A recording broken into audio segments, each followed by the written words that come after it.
waa socdaal ay ugu magac dareen maamulka markiiska Caaisha. socdaalka dadka dar Ilaahay isku jecel wuxuu ka mid yahay markiisyada ugu faca weyn ee ka howlgala magaalada Boorame ee xarunta gobolka Awdal. maanta ay u saareen 40 arday oo wiilala rixla si ay jawi bedelasho ugu sameeyaan, waxaana ay geeyeen mas'uuliyiinta markiisku deegaanka Camuud ee bariga magaalada. ardaydani ayaa waxay ka kala yimaadeen wadanada jaarka sida Djibouti, Ethiopia, wadanada dibadda sida America, UK, Canada iyo Finland. ardaydani rixlada baxday waa ardayda labada galin u xiraysan xifdinta Qur'aanka Kariimka, una badan arday ka mid ah wadanada kor ku xusan.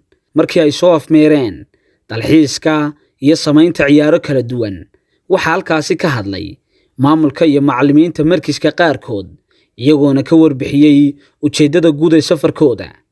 maanta koodiya barkii waxaan ka soo baxnay marka soo Caaisha ayaan ka soo ambabaxnay rixlo iyo socdaal dalxiis oo ugu magac darnay rixlatul mutahaabina fillah limarkas Caaisha لتحفيظ القرآن الكريم ayaan soo baxnay koodiya barkii.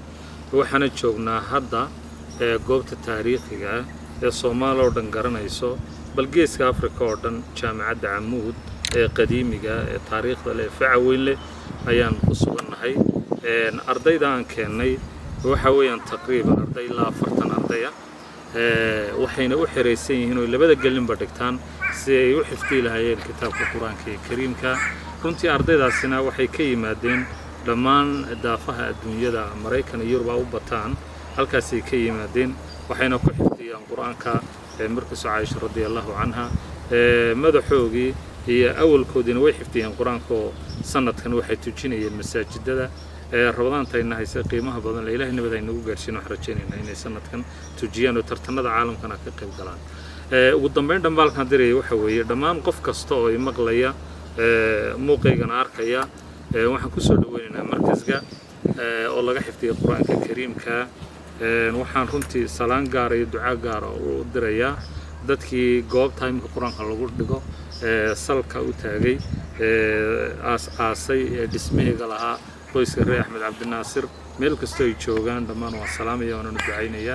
waxaan aad ugu faraxsanahay inaan jawi degan la qaadano ardaydii annagoo awal kula qaadan jirnay jawi galaasyada iyo duruusta aynu bixinayno, laakiin maanta jawi kale ka duwan jawi ay ku jireen aan ku qaadano. aad baan ugu faraxsanahay. Ilaahay subhanahu wa ta'ala ku mahadsan. waxaan halkan u keenay inaan dhiiri gelino oo jawigii madrasada loo bedelo.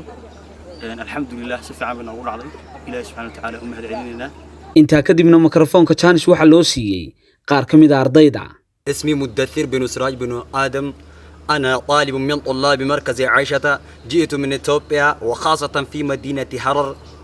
قبل مجيئي إلى مدينة بورما سمعت مركز عائشة كثيرا وكنت أفكر دائما أن التحق بالمركز يوما من الأيام، وها أنا قد قدر الله لي أن أكون طالبا من طلابه. هذا من فضل الله عز وجل. أنا محمود. Ik kom van Nederland. Ik ben hier gekomen om mijn Koran te leren. Mijn tante was hier al, dus ik wist ze heeft mij laten zien waar alles is. Ik zit op de doeksie Madrasa Aisha. Dit is een hele goede doeksie. Ik kon niet goed lezen met tajweed. dadka ila qeyrkaaye igul ila jooga gobolka Awdal waxaan baaq ugu dirayaa inay ka faa'iideystaan fursadan qaaliga. I came from America. I live in the city of Boroma, located in Somaliland. I started the Quran 2017, me and my younger brother Khalid Mehdi Farah. We finished the Quran 2020. We were one of the first students to ever finish the Quran in Markaz Aisha from America. Markaz Aisha is a markaz with a lot of teachers that are always ready to help students learn and memorize the Quran. Alhamdulillah. Suxufi Cisqi, deegaanka Camuud ee bariga magaalada Boorama.